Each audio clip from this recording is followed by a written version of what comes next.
Welcome to Zwida Media. If you're new to this channel, please subscribe. Don't forget to like, comment and share. Here's a new video for today. Enjoy.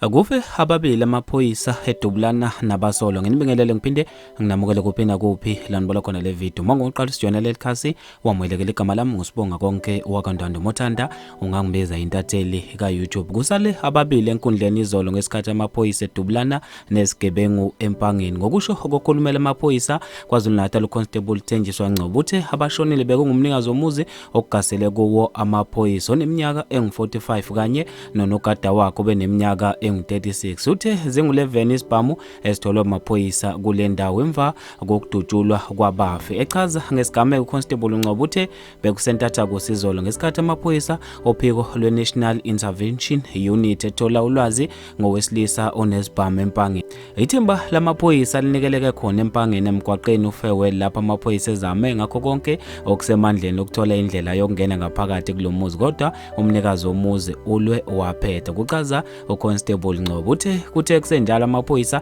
ahlangabezana noyaba lwezinhlamvu edutshulwa kubhekiswe ngakona amaphoyisa aphendule ngayo inhlamvu wasala enkundleni umnikazi wekhaya ubeneminyaka engu45 kanye nonogada wakhe ubeneminyaka engu36 ukuqhuba kubeka uConstable Ngcobo echaza ngohlobo lwesibhamu olutholwe amaphoyisa kulomuzi uthe kutholwe isibhamu ezine okukhona kuzo nama AK47 amabili kwaba ishotgun amapistol amahlanu nerevolver uqhube wathi zingu397 izihlamvu esitholwe ngamaphoyisa kule ndawo akuvulwe icala lokuzama ukubulala idokodo lokufa kwabantu nelokutholakala nesibhamu ezingekho emthethweni kanye nezihlamvu estation samaphoyisa empangeni amaphoyisa asaqhubeka nalo uphenyo kubeka uNgcobo abafethu ngizofisa mina ukuzokuphala kwakho ngalo loludaba khona lapha kwi-comment section mina nje intathela YouTube sengiphuma kanje ngithi awungibambe evidweni elandelayo.